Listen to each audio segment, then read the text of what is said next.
বাংলাদেশের সর্বোচ্চ বিদ্যাপীঠ ঢাকা বিশ্ববিদ্যালয়ে একটি নির্বাচন হয়েছে, যেটাকে ডাকসু নির্বাচন বলে। এই সরকার দায়িত্ব নেওয়ার পর থেকে এই প্রথম নির্বাচন সংগঠিত হয়েছে।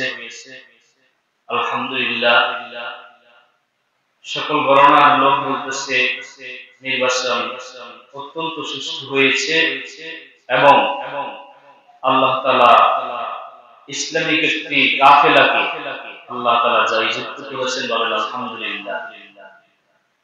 আমি আপনাদেরকে কখনো বলতে পারি কিনা জানি না, আপনাদেরকে আমি এই কথাটা এখন বলে রাখি। পাকিস্তানের সর্বোচ্চ মুফতি আল্লামা তকি উসমানী রাহিমাহুল্লাহ দামাত বারাকাতুহুল আলিয়া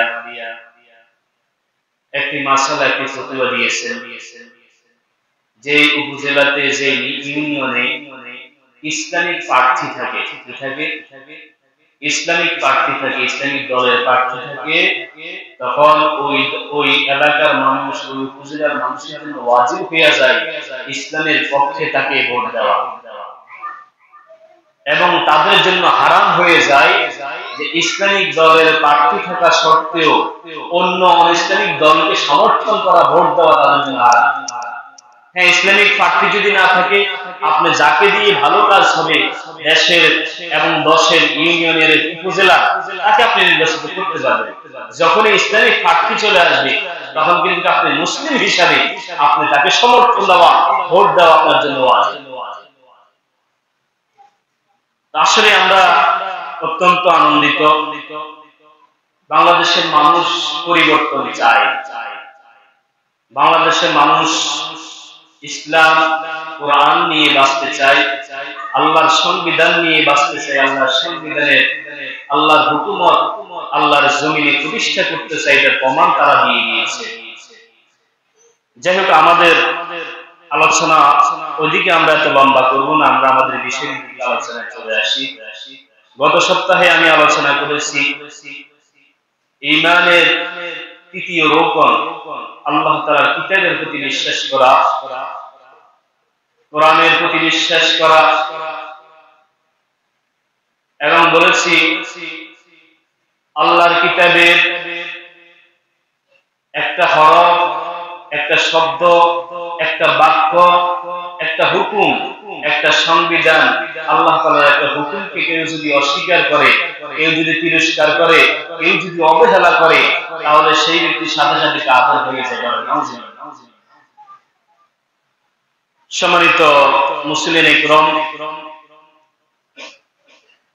মূলত গোটা পৃথিবীর সমস্ত মানুষ এক উম্মতভুক্ত ছিল, একই উম্মত ছিল। পরবর্তীতে যখন মুসলমানদের ভিতরে বিভিন্ন বিষয় নিয়ে মতানৈক্য হয়, মতবিরোধ হয়, তখন আল্লাহ তাআলা বিভিন্ন দেশে, বিভিন্ন গোত্রে নবী রাসূল প্রেরণ করার মাধ্যমে আল্লাহ তাআলা উম্মতদেরকে ভাগ ভাগ করে দিয়েছেন। সুবহানাল্লাহ। আমার বন্ধুগণ, সূরা বাকারার 213 নম্বর আয়াতে আল্লাহ তাআলা বলেন, কানান নাসু উম্মাতান ওয়াহিদা ফাবা'আথাল্লাহুন নাবিয়্যিনা মুবাশশিরিনা ওয়া মুনযিরিনা ওয়া আনজালা মা'হুমুল কিতাবা বিল হাক্কি লিয়াহকুমা বাইনান নাসি ফীমা ইখতালাফু। রব্বুল আলামিন সূরা বাকারার 213 নম্বর আয়াতে বলেন, শুরুতে, পৃথিবীর শুরু থেকে গোটা পৃথিবীর সমস্ত মানুষ এক দিনের অনুসারী ছিল। আব্বাজান আদম আলাইহিস সালাম যেই দিন নিয়ে আসছে, এর পরবর্তীতে সমস্ত নবী রাসূল একই দিনে দাওয়াত দিয়েছে, একই দিনে নিয়ে আসছে। এরপরে আল্লাহ তাআলা বলেন, তারপর যখন তাদের মধ্যে বিভিন্ন বিষয় নিয়ে মতবিরোধ হলো, অর্থাৎ এই অনুসারী, এই উম্মতদের মধ্যে বিভিন্ন সমস্যা নিয়ে যখন সমস্যা দেখা দিল, বিভিন্ন বিষয় নিয়ে সমস্যা দেখা দিল, অতঃপর আল্লাহ তাআলা নবীদেরকে পাঠাইলেন সুসংবাদদাতা হিসেবে, সতর্ককারী হিসেবে। আল্লাহ তাআলা নবী রাসূলদেরকে প্রেরণ করলেন সুসংবাদদাতা হিসেবে। ভালো কর্ম যারা করবে, ভালো কর্ম যারা সম্পাদন করবে, অর্থাৎ নেককারদের জন্য আল্লাহ তাআলা পক্ষ থেকে নবীরা সুসংবাদ নিয়ে আসছেন। আর যারা বদকার, যারা গুনাহগার, তাদের জন্য নবী রাসূলদেরকে আল্লাহ তাআলা ওই উম্মতের মাঝে সতর্ককারী হিসেবে তাদেরকে হুঁশিয়ার করার জন্য, তাদেরকে জাহান্নামের আল্লাহ তাআলা শাস্তির বিভিন্ন রূপ দেখানোর জন্য সতর্ককারী হিসেবে আল্লাহ তাআলা নবী রাসূলদেরকে প্রেরণ করেছে, যাতে তাদেরকে ভয় ভীতি দেখাতে পারে। যারা গুনাহগার, যারা বদকার, তাদেরকে ভয় ভীতি দেখানোর জন্য আল্লাহ তাআলা নবী রাসূলদেরকে প্রেরণ করেছেন। আমার বন্ধুগণের পর আল্লাহ তাআলা বলে, এবং তাদের সাথে আল্লাহ তাআলা সত্য গ্রন্থ, সত্য সম্বলিত কিতাব আল্লাহ তাআলা তাদের কাছে নাযিল করেছেন। তাহলে আল্লাহ তাআলা নবী রাসূলদেরকে পাঠানোর মাধ্যমে উম্মতদেরকে বিভিন্ন উম্মতে বিভক্ত করেছেন। এরপরে আল্লাহ তাআলা প্রত্যেকটা নবী রাসূলদের কাছে সত্য কিতাব দিয়ে তাদেরকে দুনিয়াতে প্রেরণ করেছেন। কেন প্রেরণ করেছেন? যাতে মানুষের মধ্যে যেই বিষয়গুলো নিয়ে সমস্যা ছিল, মতবিরোধ ছিল, এই কিতাব এবং আল্লাহ তাআলার এই সংবিধান দ্বারা তারা যেন মানুষদের মধ্যে মীমাংসা করতে পারে, মানুষদের মধ্যে সমাধান দিতে পারে। এই জন্য আল্লাহ তাআলা সত্য কিতাব আল্লাহ তাআলা প্রত্যেক নবী রাসূলদের জন্য নাযিল করেছে। এই সংবিধান, ওই কিতাবের মাধ্যমে মানুষের যত সমস্যা ছিল সেগুলোর মীমাংসা, সেগুলোর সমাধান আল্লাহ তাআলার কিতাব, আল্লাহ তাআলার সংবিধান দ্বারা নবী রাসূলদের করেছেন।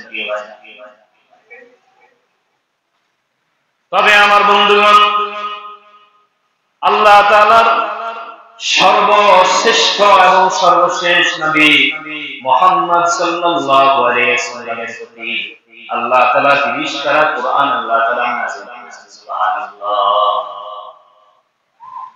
নবীজি সাল্লাল্লাহু আলাইহি ওয়াসাল্লাম বলেছেন, লা নাবিয়্যা বা'দা নবী। মুহাম্মদ সাল্লাল্লাহু আলাইহি ওয়াসাল্লামের পরে আর কোন নবী নাই। লা রাসূলা বা'দা মুহাম্মদ সাল্লাল্লাহু আলাইহি ওয়াসাল্লাম। আমাদের রাসূল সাল্লাল্লাহু আলাইহি ওয়াসাল্লামের পরে আর কোন নবী নাই, রাসূল নাই। লা কিতাবা বা'দা কিতাবিহি। কোরআনে কারীমের পরে আর কোন কিতাব আল্লাহ তাআলার পক্ষ থেকে নাযিল করা হবে না। এই কোরআন হচ্ছে আল্লাহ তাআলার সর্বশেষ চূড়ান্ত গ্রন্থ, চূড়ান্ত সংবিধান। এই কোরআনের পরে আল্লাহ তাআলা আর কোন কিতাব নাযিল করবেন না। এজন্য আমাদেরকে এই কোরআন আঁকড়ে ধরতে হবে। এবং রাসূলুল্লাহ সাল্লাল্লাহু আলাইহি ওয়াসাল্লাম বলেছেন, আল্লাহ তাআলা সমস্ত নবী রাসূলদেরকে কিছু কিছু মুজিজা দিয়েছেন। আল্লাহ তাআলা আমাকে যেই মুজিজা দিয়েছেন সেটা হচ্ছে আল্লাহ তাআলার কোরআন। আমি আশাবাদী কিয়ামতের দিন এই কোরআনের কারণে আমি সর্বোচ্চ উম্মত নিয়ে আল্লাহ তাআলার দরবারে হাজির হব। কিন্তু আল্লাহ তাআলা এর পূর্বে সমস্ত নবী রাসূলদের প্রতিও কিতাব নাযিল করেছেন, কিন্তু ওই নবীদের অনুসারীরা, উম্মতেরা তাদের কিতাবকে পরিবর্তন, বিকৃত করেছে, বিভিন্ন ভাবে তারা ওই কিতাবকে নষ্ট করেছে। আল্লাহ তাআলা যে 60টি কোরআন ছাড়া যে 3টি কিতাবের কথা আল্লাহ তাআলা কোরআনের মধ্যে উল্লেখ করেছেন, তার মধ্যে তাওরাত, জাবুর এবং ইনজিলের কথা বলেছেন। আল্লাহ তাআলা এই 3টা কিতাব উল্লেখ করার পরে ওই 3টা কিতাব ইহুদি খ্রিস্টান এরা কিভাবে সেটা পরিবর্তন করেছে, বিকৃত করেছে, সেটা আল্লাহ তাআলা বলে দিয়েছেন। তারা তাদের কিতাবকে 3 ভাবে বিকৃত করেছেন। 1 নম্বর, তারা আল্লাহর কিতাবের কিছু অংশ ভুলে যেতেন। এজন্য কোন আলেম বলেছে, কোন মানুষ যদি দ্বীনের শিক্ষা, দ্বীনের ইলম অর্জন করে, ওই ইলম অর্জন করা তার জন্য গুনাহের কাজ। কিসের কাজ? ধরেন আপনি একটা মাসালা শিখলেন, একটা সূরা মুখস্থ করলেন, ওই সূরাটা মুখস্থ করার পরে যদি ভুলে যান, এটা আপনার জিনা গুনাহ। গুনাহ। কারণ আল্লাহর কালামের একটা সূরা মুখস্থ করার পরে আপনার কাজ হতো সেটাকে বারবার জিকির করা, বারবার কি করা, তেলাওয়াত করা। শুধু কোরআনে কারিমের সূরা নয়, কোরআনের যেই কোনো মাসআলা মাসাইল শিকার করে ভুলে যাওয়া সেটা গুনাহের কাজ। আল্লাহ তাআলা বললেন ইহুদি খ্রিস্টানরা তাওরাত জাবুর এবং ইনজিলের মধ্যে তারা এই সমস্ত কিতাবের কিছু অংশ ভুলে যেত। দ্বিতীয় নম্বর, তারা ওই কিতাবের মধ্যে বিকৃত করত কিভাবে? এক স্থানের কথাকে অন্য স্থানে নিয়ে তারা লাগাই দিত। অর্থাৎ একটা কথা আছে, কথার কথা 1 নম্বর পারাতে একটা আয়াত আছে, ওটাকে ওইখান থেকে তুলে নিয়ে 20 নম্বর পারাতে লাগাই দিত নিজের মন মতো। এরপরে তারা 3 নম্বরে কিতাবকে বিকৃত করত। কিতাবের মধ্যে তাদের মন মতো একটা জিনিস যখন তারা বুঝতে সক্ষম হতো না, বুঝতে সমস্যা হতো, ওইখানে তারা নিজেদের মতো একটা বাক্য, 2টা বাক্য বা একাধিক বাক্য না দিয়ে ওই আল্লাহ তাআলার কোরআনটাকে ফুটিয়ে তার জন্য তারা নিজেরা সেখানে সংযোজন করতে পারে। নাউজুবিল্লাহ। অর্থাৎ তাদের নিজেদের কথা ওই কিতাবের মধ্যে সংযোজন করে আল্লাহর কালাম বলে তারা চালিয়ে দিয়েছে। নাউজুবিল্লাহ। তারা নিজেরা বাক্য গঠন করত, নিজেরা নিজেদের কথা উল্লেখ করে মানুষের কাছে প্রকাশ করত, এটা আল্লাহর কথা, এটা আল্লাহর কালাম। এইভাবে তারা আল্লাহ তাআলার কিতাবকে 3 ভাবে বিকৃত করেছে।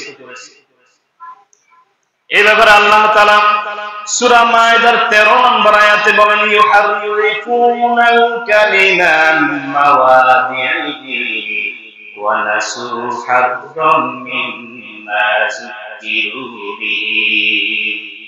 রব্বুল আলামিন বলেন তারা কথা সমূহকে তার আপন স্থান থেকে, অর্থাৎ কালামের আয়াত যেই জায়গায় ছিল ওই জায়গা থেকে অন্য জায়গায় সরিয়ে নিত এবং তাদেরকে যে বিষয়ে উপদেশ দেওয়া হতো, যে বিষয়ে তাদেরকে কি দেওয়া হতো, ওয়াজ করা হতো, কোরআনের কারিমের সংবিধান দেওয়া হতো, তার একটি বড় অংশ তারা ভুলে যেত। তার একটি বড় অংশ কি করত? ভুলে যেত। তাদেরকে আল্লাহ তাআলা যে সংবিধান দিয়েছেন, যেই ওয়াজ আল্লাহ তাআলার পক্ষ থেকে আল্লাহ তাআলা কিতাব দ্বারা করতেন, ওই কিতাবের একটা অংশ তারা ভুলে যেত, বরং ইচ্ছাকৃত তারা ভুলে যেত, কারণ সেটা তাদের স্বার্থের বাইরে। এইভাবে তারা আল্লাহর কালামকে, আল্লাহর কিতাবকে তারা বিকৃত করত, সেটাকে তারা নিজেদের মতো করে সাজিয়ে আল্লাহ তাআলার কালাম বলে মানুষের কাছে সেটা চালিয়ে দিত। আমার বন্ধুগণ, এই ব্যাপারে অন্য আয়াতে আল্লাহ তাআলা বলেন ফাওয়াইলুল লিল্লাযীনা ইয়াকতুবুনাল কিতাবা বিআইদিহিম সুম্মা ইয়াকুলুনা হাযা মিন ইনদিল্লাহি লিয়াশতারু বিহি সামানান কলিলা ফাওয়াইলুল লাহুম মিম্মা কাতাবাত আইদিহিম ওয়া ওয়াইলুল লাহুম মিম্মা ইয়াকসিবুন। আল্লাহ রাব্বুল আলামিন বলেন সুতরাং ধ্বংস সেই সকল লোকদের জন্য যারা নিজ হাতে কিতাব রচনা করত, কিতাব লিখত, নিজেরা কিতাব লিখে আল্লাহ তাআলার কালাম বলে চালিয়ে দিত, আল্লাহ তাআলার কিতাব বলে চালিয়ে দিত, আল্লাহ তাআলার নাযিলকৃত ওহী বলে যারা চালিয়ে দিত, তাদের জন্য ধ্বংস। অতঃপর মানুষকে বলে এটা আল্লাহর পক্ষ থেকে, অর্থাৎ আল্লাহর পক্ষ থেকে ওহী বলে মানুষের কাছে চালিয়ে দিত, আল্লাহ তাআলা বলে তাদের জন্য ধ্বংস। আল্লাহ তাআলা তাদেরকে অভিশাপ দিয়েছেন যাতে তার মাধ্যমে কিঞ্চিত রুজি রোজগার করতে পারে। এই সমস্ত লোকগুলা নিজেরা কিতাব তৈরি করত কেন? ওই কিতাবটাকে ফুটিয়ে ওঠার জন্য, এবং তারা নিজেরা ওই কিতাবের মাধ্যমে রুজি রোজগার করার জন্য তারা কিতাবটাকে নিজেদের মতো সাজিয়ে দিত। আল্লাহ তাআলা বলছেন ওই সকল লোকদের জন্য ধ্বংস যারা নিজেরা নিজের হাতে কিতাব লিখত এবং আল্লাহ তাআলার কালাম বলে চালিয়ে দিত। কেন? যাতে তারা কিছু রুজি রোজগার করতে পারে, তাদের ধ্বংস। এরপরে আল্লাহ তাআলা বলেন এবং তারা যে রুজি রোজগার করে, ওই রুজি রোজগার তাদের সীমিত রুজি রোজগার, ওটা আল্লাহ তাআলার ওইটার প্রতি অভিশাপ করেছেন, অর্থাৎ তাদের রিজিকের প্রতি আল্লাহ তাআলা অভিশাপ করেছেন, বদদুয়া দিয়েছেন। এটা অনেক আলেম বলেছেন আমাদের দেশে বা বহির্বিশ্বে বৌদ্ধ ধর্মের, চাকমার, এরপর আরো অনেক জাতিরা আছে, যাদের কেউ যদি মারা যেত তো তাদের কি পণ্ডিত আছে, ধর্মের কিছু পণ্ডিত আছে যারা তাদের উপাসনালয়ে থাকে সবসময়। ওই একদল লোকরা আমি বলতো, তুমি আমাদের মুদ্রার জিম্মাদারি নাও, আমরা তোমার রিজিকের জিম্মাদারি নিই। তার মানে কবরস্থানের পাশে যাইয়া গীতা গীতা পড়ো, পুরা দিন পড়লে তোমাদেরকে একটা পারিশ্রমিক দেওয়া হবে, অর্থাৎ তোমাদের রুজি রোজগারের ওই দিনের ব্যবস্থা আমরা করব, আর আমার মুদ্রার স্বর্গে নেওয়ার ব্যবস্থা তুমি করো। কথা কি বুঝতে পেরেছেন? এই লোকগুলা আল্লাহ তাআলার কিতাবকে এজন্য বিকৃত করতো যে যাতে এই কিতাবের মাধ্যমে, এই কিতাব পাঠ করার মাধ্যমে মানুষ থেকে কিছু টাকা পয়সা গলাইতে পারে, রুজি রোজগার ইনকাম করতে পারে। এটার জন্য তারা আল্লাহ তাআলার কিতাবগুলোকে বিকৃত করেছে। ঠিক আমাদের বর্তমান বিশ্বের ওই অবস্থা, যেখানে বৌদ্ধরা তাদের নিজেদের এরকম পণ্ডিতদেরকে কবরস্থানের পাশে এনে বলে, তোমরা এখানে গীতা মিতা পড়ো, তোমাদের আজকের দিনে রুজি রোজগারের জিম্মাদারি আমরা নিলাম, আর তুমি আমাদের মুদ্রা, আমাদের মাইয়েতের, তাদেরকে স্বর্গে নেওয়ার জিম্মাদারি তোমরা নিয়ে নাও। তাই বুঝতে পেরেছেন প্রিয় ভাইরা? এই কিতাবগুলোকে তারা এইভাবে বিকৃত করেছে, এবং খ্রিস্টানদের মধ্যে বর্তমান বিশ্বের সবচেয়ে উচ্চ শিক্ষিত এবং বিজ্ঞানী যারা আছে তারা সবাই এটা স্বীকার করেছে যে বর্তমান বিশ্বে তাওরাত, ইনজিল, জবুর নামে যে আল্লাহর কিতাব আছে বলে মনে করে, এগুলা সবগুলোর মধ্যে রদ বদল করেছে, সবগুলোর মধ্যে বিকৃত করা। আসল আল্লাহর কিতাব বলে কিছুই এগুলোর ভিতরে নাই, এগুলো সব পরিবর্তন করা। কিন্তু আমার বন্ধুগণ, খ্রিস্টান মিশনারি যেগুলো আছে, খ্রিস্টান মিশনারি ওয়ালারা এটা নিজেরা প্রকাশ করে না, স্বীকার করতে রাজি হয় না যে তাওরাত, ইনজিল এবং জবুরের মধ্যে বিকৃত করেছে, এটা তারা স্বীকার করে না। কারণ এটা যদি স্বীকার করে তাদের মিশনারি দাওয়াত সাওয়াত দেওয়া বন্ধ হয়ে যাবে। বরং তারা বর্তমান বিশ্বের বিকৃত যে ইনজিল শরীফ আছে, তাওরাত শরীফ আছে, জাবুর শরীফ আছে, সেগুলোকে আল্লাহ তাআলার 16 আনা হক কিতাব বলে মানুষের কাছে দাওয়াত দেয়, এবং ওই কিতাবগুলো তারা মানুষের মধ্যে বিলি করে দেয়। এবং ওই কিতাবগুলো পড়ার মাধ্যমে অনেক মুসলমান, ভোলা ভালা মুসলমান আছে, পড়তে তো পারে ঠিকই, কিন্তু ওরকম নির্ণয় করতে পারে না। তাদের কাছে খ্রিস্টান মিশনারিরা দাওয়াত দেওয়ার পরে যেটাকে ইনজিল বা বাইবেল নামে এখন বর্তমানে পরিচিত, ওই বাইবেলটাকে তাদের হাতে ধরে দিয়ে বলে, আপনি তো পড়তে পারেন, ধরেন আমাদের কিতাবটা, 16 আনা আল্লাহ তাআলা কোরআন থেকে আসছে, এটা 16 আনা বিকৃত অবস্থায় আছে, তাদেরকে এভাবে দিয়ে যায়। আর ভোলা ভালা ওই মুসলমান মুমিনগুলা এই কিতাবগুলোকে পড়ার মাধ্যমে শুধু বিভ্রান্ত হতে থাকে, নাউজুবিল্লাহ, বিভ্রান্ত হয়। ফলে তাদের উদ্দেশ্য হাসিল হয়, তাদের উদ্দেশ্য হচ্ছে যে মুসলিমদেরকে এই কিতাবগুলা ধরিয়ে দিয়ে বিভ্রান্ত করে তাদেরকে আমরা ইসলাম ধর্ম থেকে বের করে আমরা আমাদের অংশে, আমাদের মিশনারিতে তাদেরকে অংশগ্রহণ করাবো। নাউজুবিল্লাহ। এজন্য তারা স্বীকার করতে চায় না যে আল্লাহর কিতাব কি, এটা বিকৃত হয়েছে, এটা তারা স্বীকার করতে চায় না। প্রিয় ভাইরা, পূর্বেকার যত নবী রাসূল ছিল তাদের প্রতি আল্লাহ তাআলা যে কিতাবগুলো নাযিল করেছেন, সেগুলা নবীরা যতদিন ছিল ততদিন সেটা অবিকৃত অবস্থায় ছিল এবং দাওয়াতের যোগ্য ছিল। যখন ওই নবী রাসূলকে আল্লাহ তাআলা দুনিয়া থেকে নিয়ে গেছেন, সাথে সাথে তার উম্মতেরা রুজি রোজগার করার জন্য, ইনকাম করার জন্য ওই কিতাবগুলোকে নিজেদের মতো লিখে তারা এরকম বিকৃত করে ফেলেছে।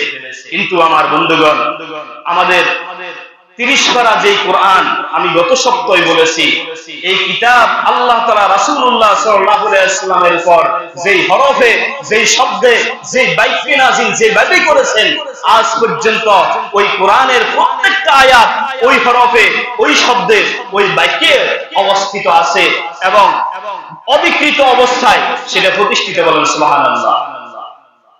এজন্য আমাদের এই কিতাব আল্লাহ রাসূলের জন্য সবচেয়ে বড় মুজিজা ছিল। তিনি বলেছেন, নবী রাসূলদের ইন্তেকালের পরে তার মুজিজা মিটিয়ে যায়, বিলুপ্ত হয়ে যায়, কিন্তু আল্লাহ তাআলা আমাকে এমন একটা কিতাব দিয়েছে, এই কিতাব কিয়ামত পর্যন্ত মিটানোর মতো নয়। এজন্য অনেক কবি বলেছে, গোটা পৃথিবীর কিতাবখানা বই দোকান যদি আগুনে জ্বলে পুড়ে ছাই হয়ে যায়, তারপর এই কোরআন পৃথিবী থেকে মিটবে না। কারণ এই কোরআনকে আল্লাহ তাআলা সংরক্ষণ করার জন্য অনেকগুলা অবস্থান, অনেকগুলা সিস্টেম আল্লাহ তাআলা দুনিয়াতে রেখে দিয়েছেন। আমি ছোট করি আপনাদেরকে বলি, সময় একবারে কম। রাসূলুল্লাহ সাল্লাল্লাহু আলাইহি ওয়াসাল্লামের উপর যখন কিতাব নাযিল হতো, রাসূল নিজে সেটা মুখস্থ করতেন এবং সাহাবায়ে কেরামদেরকে বলতেন তোমরা মুখস্থ করো। এরপরে সাহাবায়ে কেরামদেরকে বলতেন তোমরা লেখো। তারা কাগজে, তখন তো কাগজ এত ছিল না, যে কাগজ পাইতো ওই কাগজে লিখতো। গরুর হাড্ডি, এরপর ওটের হাড্ডি, এই হাড্ডিগুলোর মধ্যে তারা লিখতো এবং তারা এরকম মেলামাইন বর্তন যেগুলা ছিল এগুলার মধ্যে লিখতেন। এরপরে গাছের পাতা, গাছের ছাল, আমাদের অনেক গাছ থেকে ছাল মোটা করে উঠানো যায় অনেক বড় বড় করে, ওই ছালগুলোর মধ্যেও তারা লিখে রাখতেন। সর্বপ্রথম এই কোরআনকে 30 পারা আকারে সর্বপ্রথম যিনি লিপিবদ্ধ করেন তিনি হচ্ছেন খলিফাতুল মুসলিমিন আবু বকর সিদ্দিক রাদিয়াল্লাহু তাআলা আনহু। তিনি সর্বপ্রথম উদ্যোগ নিয়েছেন রাসূলের যুগে, রাসূলের ইন্তেকালের 1 বছর পরে তিনি যখন খলিফা ছিলেন, রাসূলের পর খলিফা তো তিনিই ছিলেন। 1 বছর পরের কথা, তিনি সমস্ত সাহাবায়ে কেরামদেরকে ডাকলেন যে তোমরা রাসূলের যুগে নাযিল হওয়া অবস্থায় যে সমস্ত কাগজের মধ্যে আল্লাহর কালামকে লিপিবদ্ধ করেছো, হাড্ডির মধ্যে, গাছের ছালের মধ্যে, এরপরে গাছের পাতার মধ্যে, ওগুলা সব জমা করে নিয়ে আসো এবং তিনি দিনার উদ্যোগে এই 30 পারা কোরআনকে সর্বপ্রথম তিনি অনুলিপি বা একটা বই বা পুস্তক আকারে তিনি সর্বপ্রথম উদ্যোগ নিয়ে সেটা লিখেছেন। সুবহানাল্লাহ। কিন্তু তিনি তো একটা লিখেছেন, একটা লিখে তো সম্ভব না। গোটা পৃথিবীর নতুন প্রজন্মের মুসলিম এবং মুমিনদের কাছে এই কোরআন পৌঁছে দেওয়ার জন্য, তাদের মুখস্থ করার স্বার্থে, তাদেরকে ওই কিতাব তেলাওয়াত করার স্বার্থে একটি লিপি এটা কি নয়, যথেষ্ট নয়। এরপরে খলিফাতুল মুসলিমিন হযরত ওসমান গনি রাদিয়াল্লাহু তাআলা আনহু, আবু বকর রাদিয়াল্লাহু তাআলা আনহু যে কিতাবটি লিখে গিয়েছিলেন কোরআনের, ওই জিলটা থেকে তিনি হাজার হাজার অনুলিপি, হাজার হাজার কপি করে সেটা বিভিন্ন এলাকাতে সাহাবায়ে কেরাম তাবিঈনদের মাধ্যমে তিনি বিভিন্ন এলাকাতে বিভিন্ন দেশে সেটা ছড়িয়ে দিয়েছেন। সুবহানাল্লাহ। আর সেই কিতাব আজ পর্যন্ত অবিকৃত অবস্থায় আমাদের কাছে আল্লাহ তাআলা আমাদেরকে তেলাওয়াত করার সেই সুযোগ করে দিয়েছেন। আল্লাহ তাআলা গোটা পৃথিবীতে লক্ষ লক্ষ হাফেজ আল্লাহ তাআলা সৃষ্টি করে দিয়েছেন, যারা নিজেরা কোরআনকে হেফজ করার মাধ্যমে কিয়ামত পর্যন্ত এই সিলসিলাকে জারি রাখবেন। সুবহানাল্লাহ। তাহলে এই কিতাব এমন একটা কিতাব যেটা গোটা পৃথিবীতে আগুন লেগে বা প্লাবন হয়ে যদি ভাসিয়ে নিয়ে যায় গোটা পৃথিবীর সমস্ত বইগুলা, তারপর মানুষ যতদিন বেঁচে থাকবে এই কিতাব কিন্তু বিলুপ্ত হওয়ার নয়। এই কিতাব আল্লাহ তাআলা শুরু থেকে শেষ পর্যন্ত এমন ভাবে সাজালেন বা এমন আল্লাহ তাআলার কিতাব, যে কিতাবের আলহামদুলিল্লাহি রাব্বিল আলামিন থেকে মিনাল জিন্নাতি ওয়ান নাস পর্যন্ত তার গাঁথনি, তার বাচন ভঙ্গি, তার শব্দ শৈলী এত উন্নত মানের গ্রামার দিয়ে আল্লাহ তাআলা এই কিতাব আমাদের প্রতি নাযিল করলেন, যেটা আশ্চর্যজনক। এবং মক্কার কাফিররা, বিধর্মীরা রাসূল সাল্লাল্লাহু আলাইহি ওয়াসাল্লামকে বলছে, আরে মুহাম্মদ সাল্লাল্লাহু আলাইহি ওয়াসাল্লাম এগুলো বানিয়ে বলছে, এগুলো আল্লাহ তাআলার পক্ষ থেকে নয়, এটা মুহাম্মদ বানিয়ে বানিয়ে রচনা করছে, লিখছে। তখন আল্লাহ তাআলা তাদের প্রতি চ্যালেঞ্জ করলেন। আমার বন্ধুগণ, মক্কার কাফিররা এবং মুশরিকরা, তখনকার যুগের সমস্ত বিধর্মীরা রাসূলুল্লাহ সাল্লাল্লাহু আলাইহি ওয়াসাল্লামকে প্রতিহত করার জন্য, দ্বীনকে প্রতিহত করার জন্য, ইসলামকে প্রতিহত করার জন্য নিজেদের জান, নিজেদের মাল সবগুলো তারা এরকম খরচ করে ফেলত। কিন্তু আল্লাহ তাআলা একটা সহজ চ্যালেঞ্জ তাদেরকে দিলেন। আল্লাহ তাআলা কোরআনে সহজ এবং ছোট্ট একটি চ্যালেঞ্জ তাদেরকে দিলেন। তারা এই চ্যালেঞ্জকে মোকাবেলা করতে সক্ষম হয়নি। তারা মুহাম্মদ সাল্লাল্লাহু আলাইহি ওয়াসাল্লামকে প্রতিহত করার জন্য নিজেদের জান, আপনারা জানেন অনেক যুদ্ধে হাজার হাজার কাফের মুশরিকরা মৃত্যুবরণ করলো, হত্যা হলো। এরপরে তারা তাদের নিজেদের সম্পত্তি বিক্রি করে শুধু মুহাম্মদকে এবং তার দ্বীনকে প্রতিহত করার জন্য কোটি কোটি হাজার হাজার বিলিয়ন টাকা তারা খরচ করলো। কিন্তু তারা আল্লাহ তাআলা ছোট্ট একটি চ্যালেঞ্জ যে তোমরা একটা কাজ করো, যদি বলো মুহাম্মদ সাল্লাল্লাহু আলাইহি ওয়াসাল্লাম এগুলো বানিয়ে বলে, তাহলে একটা কাজ করো, তোমরা আমি আল্লাহ তাআলা ছোট্ট একটি সূরার মতো সূরা আমি আল্লাহ তাআলা যে বাচন ভঙ্গিতে, যে গ্রামার, যে উন্নত মানের আমি গ্রামার রেখে এগুলোকে আমি নাজিল করেছি একটা সূরা, ওই মানের কোরআনের মানের একমতো করে একটা সূরা তোমরা বানিয়ে দেখাও। এই ছোট্ট চ্যালেঞ্জ তারা গ্রহণ করতে কি ছিল না, সক্ষম হয়নি।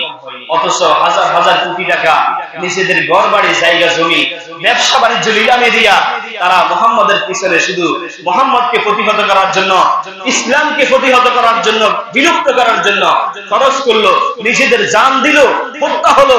কিন্তু কোরআন একটা চ্যালেঞ্জ দিছে যে কোরআনের মতো মান রেখে তোমরা একটা সূরা আমি আল্লাহকে বানিয়ে দেখাও। তবে একটা শর্ত, আমি আল্লাহ ছাড়া তোমাদের যত সহযোগী দরকার পৃথিবীর সমস্ত সহযোগীদেরকে ডাকিয়ে আনো, আমি আল্লাহ তাআলা ছাড়া দেখাও তো একটা সূরা বানাইতে পারো কিনা। আমার বন্ধুগণ, আল্লাহ তাআলার এই কিতাবের ব্যাপারে উলামা ইকরাম বলেছেন খায়রুল কালামি মা কাল্লা ওয়া দাল্লা।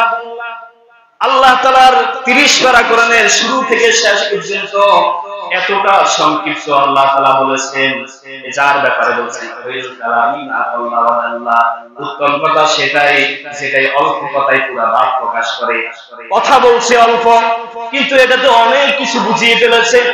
আল্লাহ তাআলার প্রত্যেকটা আয়াতকে যদি মুফাসসিরিনে কোরআন ব্যাখ্যা করতে যায় 2-4 পৃষ্ঠা, 10 পৃষ্ঠা, কেউ 300 পৃষ্ঠা পর্যন্ত খণ্ড নষ্ট করেছে শুধু একটার জন্য। তাহলে আল্লাহ তাআলা একটা আয়াত অল্প কথায় এমন ভাবে বলেছে, পুরো ভাব আল্লাহ তাআলা একটা কথায় প্রকাশ করে দিয়েছে। আল্লাহ তাআলা যদি মুফাসসিরদের মতো বিস্তারিত বলতে যাইতো, তাহলে এই 30 পারা কোরআন হয়তো শত শত খণ্ডে চলে আসতো, শত শত পারায় চলে আসতো। আল্লাহ তাআলা এই কোরআনের শুরু থেকে শেষ পর্যন্ত একই রকম বাচনভঙ্গি, একই রকম গুণগত মান আল্লাহ তাআলা ঠিক রাখছেন। আল্লাহ তাআলা বলেন আম্মি ইয়াকুলুনা ইফতারাহু কুল ফাতু বিসূরাতিন মিসলিহি ওয়াদউ মান ইসতাতা'তুম মিন দুনিল্লাহি ইন কুনতুম সাদিকিন। ও মুহাম্মদ সাল্লাল্লাহু আলাইহি ওয়াসাল্লাম, তারা কি বলে আপনি এটা রচনা করেছেন, আপনি লিখেছেন? তারা যারা এই কথা বলে তাদেরকে আপনি আমার পক্ষ থেকে একটি চ্যালেঞ্জ ছুড়ে দেন, একটি চ্যালেঞ্জ তাদেরকে করেন। তারা যদি এই কথা বলে যে আপনি মুহাম্মদ নিজ থেকে রচনা করেছেন, কিতাব লিখেছেন, তাহলে তাদেরকে আমি আল্লাহ ছাড়া দুনিয়ার যত সহযোগিতা দরকার, যত সহযোগী দরকার সবাইকে ডেকে নিয়ে আসতে বলেন, এবং আমার এই কোরআনের ছোট্ট থেকে একটা ছোট্ট সূরার মতো গুণগত মান ঠিক রেখে তাদেরকে একটা সূরা বানিয়ে দিতে বলেন। আমার বন্ধুগণ, তখনকার যুগের আপনারা হয়তো মনে করেন 1400 বছর বা 1450 বছর আগের কথা, তখন কি মানুষ এত আরবি বুঝতো নাকি? বরং আমার আপনার ধারণাটা ভুল। তখনকার যুগের কবি সাহিত্যিক এত পারদর্শী ছিল আরবির মধ্যে, এত বড় বড় পণ্ডিত ছিল, তারা এরকম আল্লাহ তাআলার এই কিতাবের ছোট্ট থেকে একটি ছোট্ট সূরা বানানো কখনো হয়নি। কারণ তারা বানাইছে হয়তো বা তাদের অর্থ ঠিক আছে, কিন্তু গ্রামারের দিক থেকে মিলে না। আবার গ্রামার মিললে শব্দ চয়ন মিলে না। সব দিকে তারা চেষ্টা করার পরে তারা স্বীকার করতে বাধ্য হয়েছে যে মুহাম্মদ সাল্লাল্লাহু আলাইহি ওয়াসাল্লাম যে কিতাব মানুষের মাঝে প্রচার করছে, যে কিতাব তার প্রতি নাজিল হয়েছে বলে দাবি করে, ওই কিতাব নিঃসন্দেহে অলৌকিক, ওই কিতাব নিঃসন্দেহে আল্লাহ তাআলার পক্ষ থেকে একটি মুআজিজা। এই কিতাব আল্লাহ তাআলা আমাদের প্রতি নাযিল করলেন। এই কিতাবের প্রতি আমাদের অনেক দায়িত্ব আছে। এই কিতাব রাসূল সাল্লাল্লাহু আলাইহি ওয়াসাল্লাম যখন নাযিল হতো, এই কিতাব তারা দিনে রাতে তেলাওয়াত করা তাদের সবচেয়ে প্রিয় আমল ছিল। দিনে রাতে এই কিতাবটি করা, তেলাওয়াত করা। এরপরে রাসূলুল্লাহ সাল্লাল্লাহু আলাইহি ওয়াসাল্লাম এবং সাহাবায়ে কেরামদের দ্বিতীয় একটি অভ্যাস ছিল, তারা কিয়ামুল লাইল অর্থাৎ তাহাজ্জুদের সালাতের মধ্যে কোন সাহাবী 3 দিনে এক খতম দিতেন, কোন সাহাবী 7 দিনে এই কালামকে এক খতম দিতেন। এবং তারা এই কিতাবকে পৃথিবীর সকল বিধান, সকল সংবিধানের ঊর্ধ্বে মনে করতে। তারা মনে করতেন আল্লাহ তাআলা বলছেন, তোমরা কি আমার সংবিধান ছাড়া, আমার কোরআনের সংবিধান ছাড়া অন্য কোন সংবিধান, অন্য কোন মতাদর্শ খোঁজো? অথচ আসমানে তোমাদের চেয়ে বড় বড় ফেরেশতা, তোমাদের চেয়ে বড় বড় সৃষ্টি, যাদেরকে আমি যেইভাবে যেই দায়িত্ব দিয়েছি, তারা ইচ্ছাই হোক অনিচ্ছাই হোক আমি আল্লাহ তাআলার সংবিধান, আমি আল্লাহ তাআলার বিধান মেনেছি। সুবহানাল্লাহ। এই আয়াতের ব্যাখ্যায়, এই আয়াতের দৃষ্টিভঙ্গিতে সাহাবায়ে কেরাম এই কোরআনকে পৃথিবীর সর্বোচ্চ সংবিধান মনে করতেন। আল্লাহ তাআলার সংবিধানের উপর আর কোনো সংবিধান হয় না। প্রিয় ভাইরা, আল্লাহ তাআলা যে কথাগুলো বলা হয়েছে সর্বপ্রথম আমাকে আপনাদেরকে আমল করার তৌফিক দান করুন। আল্লাহ তাআলা এই কোরআনের সংবিধানের মাধ্যমে আমাদের পার্থিব জীবন এবং আখিরাতের জীবন সুন্দর করার তৌফিক দান করুন। আল্লাহ তাআলা এই কালামকে আমাদের পার্থিব জীবনে আঁকড়ে ধরার এবং তেলাওয়াত করে এই কোরআনের মান মর্যাদা ঠিক রাখার তৌফিক আল্লাহ তাআলা দান করুন।